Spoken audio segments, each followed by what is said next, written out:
Hey guys, during the last workshop we talked about the 5 steps to make any piece of art better. And the first step we talked about design, and design really was a plan, and it is using the elements and the principles of art and putting them together into a cohesive composition. So I thought that for today's art prompt I would teach you how to expand one of those elements of design, and that is line. So grab yourself some paint, a piece of paper, some water, and a brush, and let's get started.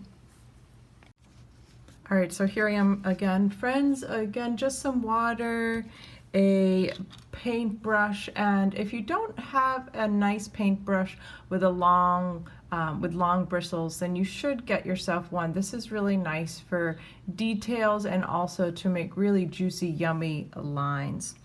So any color will do, it does not matter. Just whatever you have on hand. This is just on here a piece of mixed media paper. And remember, this is just practice. You're not making a piece of art, so just be free and playful about it. So I have just put a blob of paint. So the first thing I want you to do is get your paintbrush wet so that it will sort of smooth out the bristles, and you're going to dip into the paint and just practice with very light, delicate lines. Just very light, delicate lines. You can even add some more water to sort of loosen the paint up. Light lines.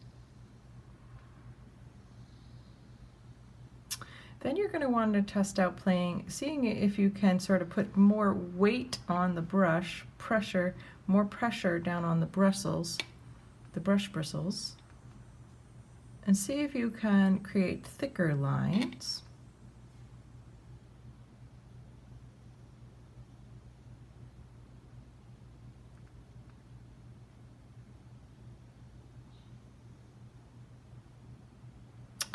And then see if you can combine both. So very thin lines and then more pressure, and then thin, delicate, light, and then more pressure, so that you can get some more nuance in the line. So try that again. Continue with light, delicate, very light, sense of touch, and then pushing down, and then coming up, very light, and then pressing down. And then there is the old suggested line, so where the paintbrush actually lifts up off of the page. And you can play with pressure, making a brush stroke, coming very thin, getting broader, and then becoming thin again, and then lifting up. Thin, more pressure, wider, and then thin, coming to a point, and then lifting up.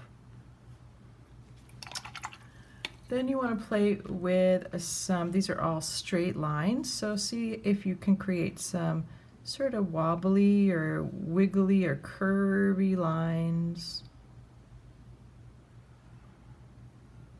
And you can test out doing a very thin, curvy line, or a thick, put more pressure on the brush, see if you can do a thick line. Moving on down, giving myself more room. And then always testing out that variety of pressure. So curvy line, thin, more pressure, lifting up, thin, lifting up. Seeing if you can get some variation in that curvy line with thicker, more pressure, and then all the way coming up, thin. Just becoming a little bit more efficient at the way we manipulate our brush and our line work. Now the other thing you want to test out is we've got some straight lines, we've got this suggested line, we have curvy lines, thin, thick. We also have zigzag or very jagged, sharp-edged lines.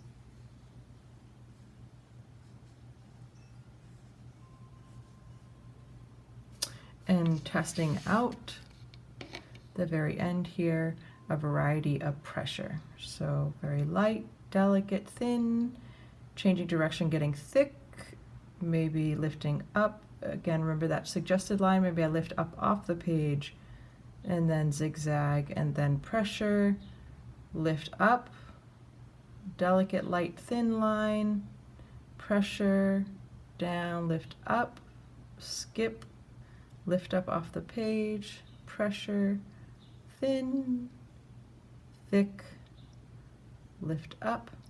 And you can see in itself it can create an interesting mark and a little bit more variety. So just as a review, just thin, light, delicate lines all the way up to sort of thicker, heavier lines, trying to create a little bit more variety, lifting up and pushing down on the weight. See how much variety you can get in that. The suggested line where the brush actually comes up off of the page and continues to make a mark with some space between it, and you can add variety in that in the weight of the brush, what you're putting down on the brush. And then a curvy line, and of course the curves can be close together or they could be further apart. A thin curvy line, a thick curvy line, that suggested line, so or a broken line with the curvy. And then we have our zigzag or sharp edged line, and then a combination of suggested line and changing the weight of the line. So hopefully that will help you expand on your knowledge and your variety of line making. All right, so now we just did the line exercise, and let's say we still have a big blob. I want to show you this extra tip, and say if you just have these tubes here, what you can do is open up your container, and I like to sort of open them up a little bit and give them a tap. Now what this is going to do is any paint that's at the top of the tube is going to come down. So just tapping a little bit will open up some space, and you can take your palette knife and put the paint back into the tube.